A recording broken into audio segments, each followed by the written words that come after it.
대한민국은 초중앙 집권 구조인데다가 제왕적 대통령제로 맞물려서 굉장히 문제가 되잖아요. 지금 저희들 같이 모임이 제왕제 대통령제 극복을 위한 독일의 모임인데 사실은 지방분권을 독일의 연방제 수준으로 강화하면 사실은 이 중앙집권 제왕적 대통령제를 상당히 극복할 수 있는 대안이 될지도 않을까 생각을 해봤습니다.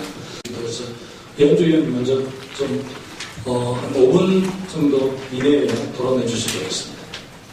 문제는 뭐냐면 왜 그러면 이 개헌 논의를 지금 야권에서 좀 이렇게 회피하는 듯한 그런 경향이 나타나고 있는데 저는 이 개헌을 포함한 체제의 변화는 어떤 시대의 요구라고 생각을 합니다. 그러면 시대의 요구를 우리가 어떤 걱정거리가 있어서 시대의 요구를 회피할 경우에는 어떻게 되느냐?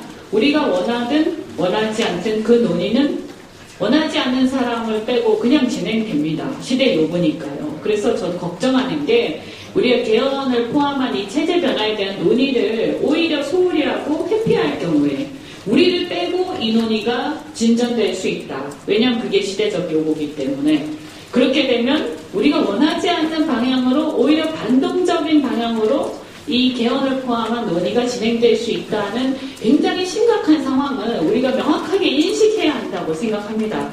그래서 저는 이 체제 변화에 대한 논의를 야권을 비롯한 이번에 탄핵을 가결시킨 이른바 개혁 세력들이 합심해서 논의를 주도해 나가야 한다.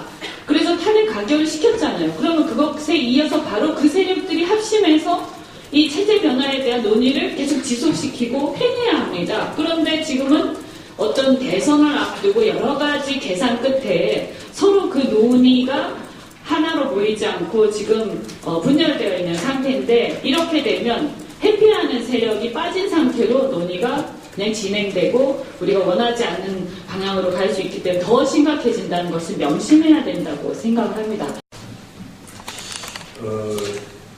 지금 저희 우리 이현주 의원님 말씀하신 거 저희 의원들 중에 한 30여 분의 그 고민은 사실 좀 민주당에서 지난번에 여기 국민주권회의인가요? 거기서 여기 국회에서 회의를 해서 제가 잠깐 토론을 했는데요.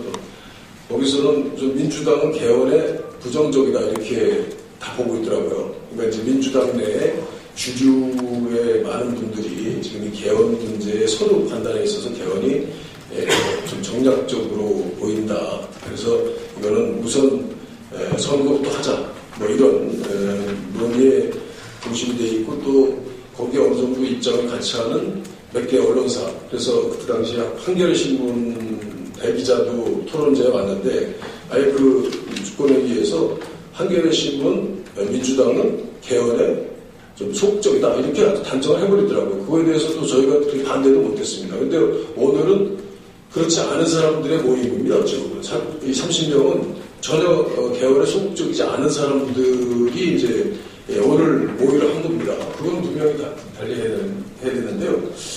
근데 그럼에도 불구하고 지금 이번에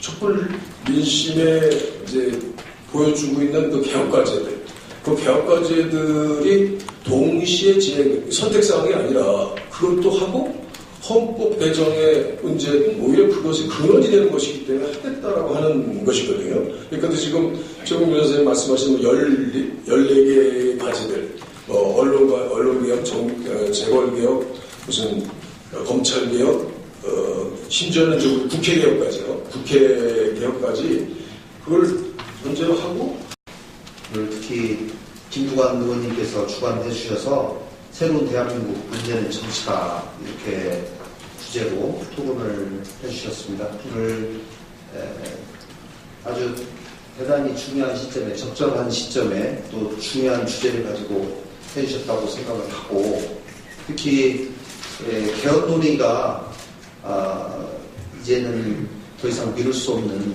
우리의 시대적 과제이고 또 특히나 박근혜 최순실 게이트 이후에 국민들께서 명령하는 그 명령 지점이라고 생각합니다. 다만 각 정파 간의 이해관계에 따라서 시기에 다소간의 이견이 있지만 이것을 잘 저희가 지혜를 모아나가서 가급적 빠른 시일 내에 대한민국을 새로 개조하는 그 대열에 우리 국회가 같이 힘을 모아야 될 것이다 생각을 하고, 오늘 발제를 맡아주신 강원택 교수님 또 여러 토론자들께서도 그런 전체적인 뜻에 같이 의견을 주시는 것 같습니다. 저희가 국회에서 같이 정당과 정파를 초월해서 이 일을 꼭 해내도록 더 노력하도록 하겠습니다. 감사합니다. 지금 우리가 갖고 있는 정당 내부에서 민주화가 잘 안 되고 있는 중요한 요인 중에 하나는 각 지역별로 지역주의에 의한 정당의 독점이 이루어지고 있습니다. 그러니까 경쟁은 더 치열해지고 누굴 내보내도 상관없습니다. 당 지도부에서는. 그러니까 내 말 잘 듣는 사람 내보내겠다고 하는 거죠.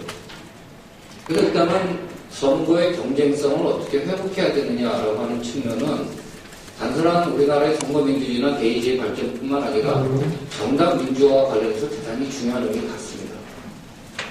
그래서 정말 경쟁성이 높아지면 당 지도부가 마음대로 전향할 수가 없는 거죠. 그래서 당이 한 명이라도 더 붙는 게 중요한데. 그래서 그 선거제도가 아까 두 분 토론자님께서 비례대표와 관련된 부분에 중요성을 강조를 하셨는데, 선거제도를 바꾸는 것이 정당 민주화에도 대단히 중요한 영향을 미친다. 그래서 그 말씀 먼저 드리시고요.